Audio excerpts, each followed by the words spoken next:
अनि साथीभाइ दर्शन नमस्ते है सबैलाई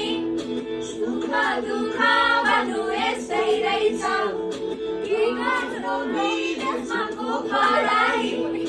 ठुला सहर यहाँ बेग्लै सोचाइ आइपुगे म पनि केही गर्नलाई